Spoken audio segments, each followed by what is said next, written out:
Kryeministri i Hungarisë Peter Magyar në një deklaratë të tij ka akuzuar grupin 4IG, që zotëron 100% të One Albania, se u ka vendur para qytetarëve hungarez.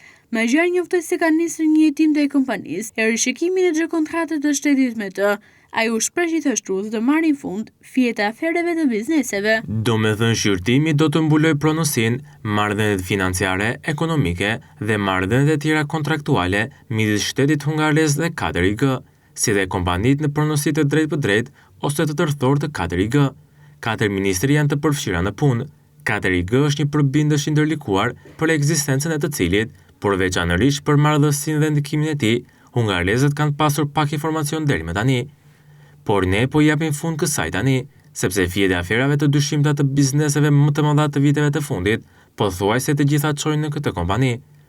Në vitet e fundit 4IG është rritur nga një kompani IT në grupin më të madh të telekomunikacionit, IT-s dhe më pas të industrisë ushtarake dhe hapësinore në Hungari nën qeverinë Orban. Biznesi NER, sistemi oligarkik i Hungarisë, filloi në vitet 2010 me porosi shtetërore të IT-s me vlerë miliarda dollar, por që nga viti 2022 ato kaluan në një shpejtësi dhe shkallë krejtësisht të ndryshme. Përmes programit të obligacioneve të rritjes të Bankës Kombëtare Hungareze, 4IG mori rreth 389 miliard forinta fonde. Në vitin 2022 u ble Antena Hungaria. Në fund të një procesi rritjeje kapitali prej më shumë se 400 miliard forintash, 4IG mori kontrollin mazhoritar të Antena Hungaria, e cila më parë kishte qenë e mbështetur nga shteti, ndërsa shteti hungarez mbeti në kompani si pronar i pakicës. Pastaj erdhi Vodafone. Në janar të vitit 2023, Antena Hungaria dhe shteti hungarez blenë së bashku Vodafone Hungari.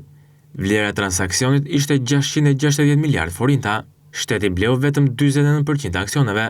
Shuma që lidhe me pronësinë shtetërore ishte rreth 323 miliard forinta dhe shteti nuk mori pjesë në transaksion vetëm si pronar. Ai shtoi mëtej se shteti nuk është një bankë private e se pasuria kombëtare nuk është mundësi biznesi e një pakicë të zgjedhur, ndërsa u shpreh se pasuria e shtetit i përket popullit.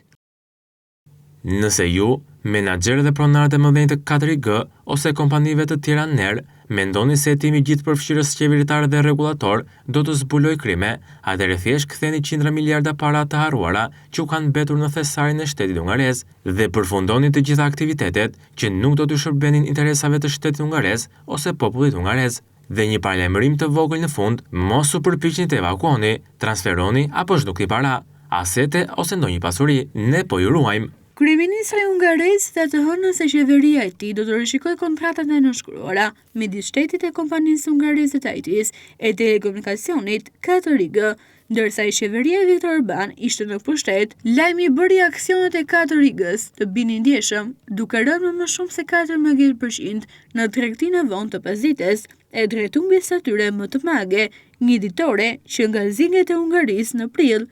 Ky zhvillim të 4IG-s pritet të ketë ndikime në tregun shqiptar. One Albania, kompania e cila zotërohet 100% nga 4IG-ja, është ekspozuar masivisht me kredi në sistemet bankare shqiptare.